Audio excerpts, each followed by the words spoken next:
Salut les amis. Ici parle Martin. Soutenez mon travail. Veuillez vous abonner à la chaîne avant de regarder. Dans cet épisode, nous aborderons deux sujets très importants. Chaque sujet est pertinent et intéressant, alors assurez-vous de regarder mon épisode jusqu'à la fin. Aujourd'hui, nous parlerons de sujet numéro 1. Erdogan de Turquie affirme que Poutine cherche à mettre fin rapidement à la guerre. Sujet numéro 2. Les États-Unis sanctionnent des entités turques pour soutenir la machine de guerre russe. Le président turc, Recep Tayyip Erdogan, en visite à New York pour l'Assemblée générale de l'ONU, a déclaré que même si la guerre en Ukraine va durer longtemps, il croit que le président russe Vladimir Poutine cherche une résolution rapide. Lors d'une interview avec le PBS NewsHour lundi, Erdogan, qui a tenté de faciliter la paix entre l'Ukraine et la Russie, a été interrogé sur le fait de savoir si Poutine pense qu'il est en train de gagner la guerre. « Je ne peux pas le dire. Nous n'en avons pas parlé », a répondu Erdogan, qui a rencontré Poutine en Russie le 4 septembre, via un interprète. Mais je dois être très clair et très sincère. Il est assez évident que cette guerre va durer longtemps. Et pour que la guerre se termine le plus rapidement possible, nous aimerions avoir beaucoup d'espoir. Poutine est vraiment du côté de mettre fin à cette guerre le plus tôt possible. On a ensuite demandé à Erdogan, qu'est-ce qui vous fait croire qu'il voudrait mettre fin à la guerre? Rien de ce que nous avons vu sur le champ de bataille ne l'indique. Je ne considère que les paroles du leader, a déclaré Erdogan, et M. Poutine est du côté de mettre fin à cette guerre le plus tôt possible. C'est ce qu'il a dit. Et je crois en ses déclarations. La Turquie a fourni des drones à l'Ukraine, ainsi que d'autres aides militaires, mais elle entretient également des liens économiques avec la Russie, qui fournit environ la moitié des besoins en gaz naturel de la Turquie, selon Erdogan. La position d'Erdogan sur cette question soulève des questions sur les perspectives d'une solution rapide au conflit ukrainien. La guerre en Ukraine a été un conflit prolongé qui a causé des souffrances à la population civile et a eu un impact significatif sur les relations internationales. La recherche d'une solution pacifique et la volonté de Poutine de mettre fin à la guerre sont des questions cruciales qui nécessitent une analyse objective. Il est important de tenir compte des antécédents de ce conflit. La crise en Ukraine a commencé en 2014 lorsque la Russie a annexé la péninsule de Crimée, ce qui a entraîné une série de tensions et de conflits dans l'est de l'Ukraine. Depuis lors, il y a eu une guerre en cours dans l'est de l'Ukraine entre les forces gouvernementales et les séparatistes soutenus par la Russie. La communauté internationale cherche une solution diplomatique pour mettre fin à ce conflit, mais jusqu'à présent, il y a eu peu de progrès significatifs. La déclaration d'Erdogan selon laquelle Poutine est intéressé par une résolution rapide de la guerre pose la question de quelles preuves soutiennent cette affirmation. Erdogan mentionne qu'il se base sur les paroles de Poutine, mais il ne donne pas de détails spécifiques sur pourquoi il pense que le dirigeant russe cherche une fin rapide. Cela soulève des interrogations sur le fait que cette perception repose sur des informations concrètes ou s'il s'agit d'une évaluation subjective. D'un autre côté, l'opinion selon laquelle la guerre en Ukraine va durer longtemps est partagée par de nombreux observateurs internationaux. Le conflit dure depuis plusieurs années et a entraîné une perte significative de vie et de ressources. Les pourparlers de paix précédents n'ont pas abouti à une solution durable, ce qui indique que trouver une issue à ce conflit ne sera ni facile ni rapide. Le rôle de la Turquie dans cette situation est remarquable. Erdogan mentionne que son pays a fourni une aide militaire à l'Ukraine, notamment des drones. Cependant, il souligne également que la Turquie entretient des liens économiques avec la Russie, en particulier dans le domaine de l'approvisionnement en gaz naturel. Cette dualité soulève des questions sur l'alignement de la Turquie dans le conflit et sur sa volonté de prendre des mesures plus énergiques pour soutenir l'Ukraine. Il est important de se rappeler que le conflit en Ukraine a des implications mondiales. Les tensions entre la Russie et l'Occident se sont exacerbées en raison de ce conflit, et les sanctions économiques imposées à la Russie par plusieurs pays occidentaux ont eu un impact sur l'économie mondiale.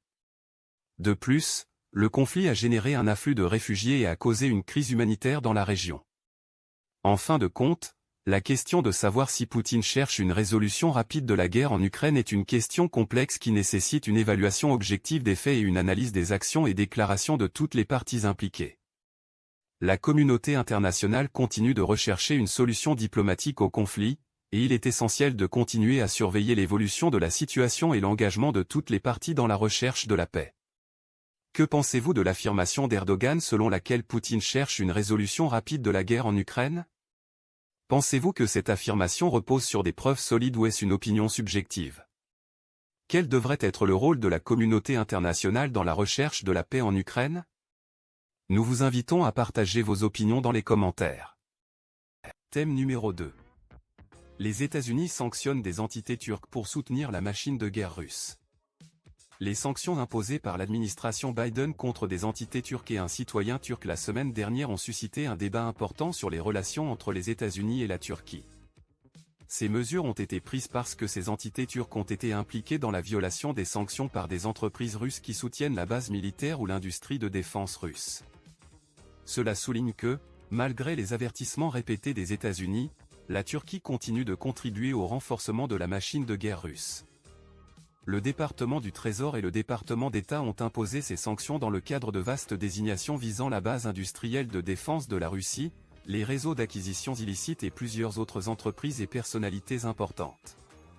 Selon le Trésor, la Russie continue de dépendre d'entités de pays tiers pour importer des biens à double usage indispensables à sa guerre non provoquée en Ukraine.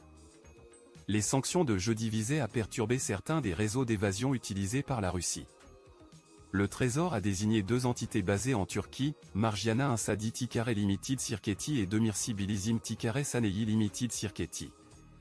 Selon le Trésor, Margiana a effectué des centaines d'expéditions vers deux entreprises russes déjà sanctionnées.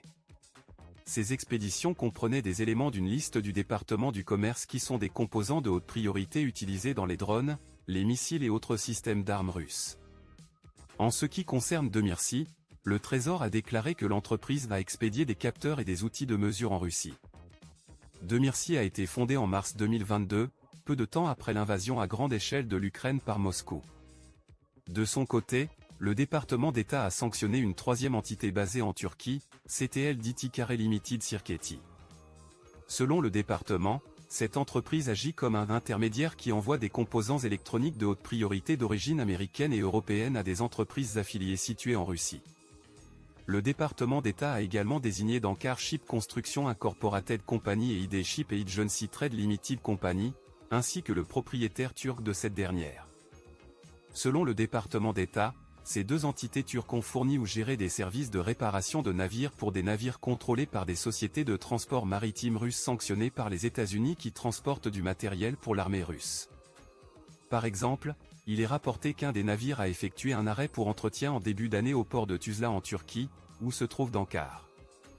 Ce navire a précédemment livré du matériel militaire russe en Syrie et a effectué plusieurs trajets vers et depuis la Crimée occupée ces derniers mois. Depuis l'invasion à grande échelle de l'Ukraine par Moscou en février 2022, les États-Unis et leurs alliés occidentaux ont élargi leurs sanctions et leur contrôle à l'exportation visant la base industrielle de défense russe. Cependant, Ankara a choisi de ne pas se joindre à ces mesures. La Turquie est ensuite devenue un lieu clé pour l'évasion russe des restrictions occidentales, ce qui a contribué à renforcer la machine de guerre moscovite, tout en fournissant un soutien militaire et politique à l'Ukraine. Les responsables américains ont souvent exhorté Ankara à prendre des mesures fermes contre l'évasion russe. Au printemps dernier, des rapports médiatiques ont indiqué que la Turquie avait pris quelques mesures initiales en ce sens. Mais les sanctions de jeudi suggèrent que Washington n'est pas satisfait des efforts d'Ankara jusqu'à présent. Le communiqué de presse du Trésor a laissé entendre la frustration de l'administration, déclarant que les responsables du département avaient soulevé à plusieurs reprises le problème de l'expédition ou de la réexpédition de biens à double usage vers la Russie avec le gouvernement turc et le secteur privé turc. Jusqu'à présent, l'administration Biden n'a désigné qu'un petit nombre d'entités turques soutenant l'évasion russe.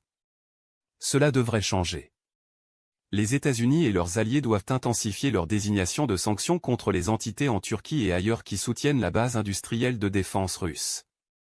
Washington doit également envisager d'établir une autorité légale pour exiger une diligence accrue dans les exportations de biens sensibles vers des pays désignés comme juridictions préoccupantes pour le détournement. Le Congrès a également la possibilité de conditionner son approbation de la demande de la Turquie d'obtenir des avions de combat F-16 à la coopération d'Ankara dans la lutte contre l'évasion russe. L'administration pourrait assortir une condition similaire à toute aide financière pour l'économie fragile de la Turquie. Chaque envoi de microprocesseurs que la Russie obtient via la Turquie pourrait potentiellement permettre une autre frappe de missiles sur une ville ukrainienne. Ankara ne peut pas se permettre de rester neutre dans cette dimension du conflit. Qu'en pensez-vous de ces sanctions et de leur impact sur les relations entre les États-Unis et la Turquie? Vos commentaires sont les bienvenus.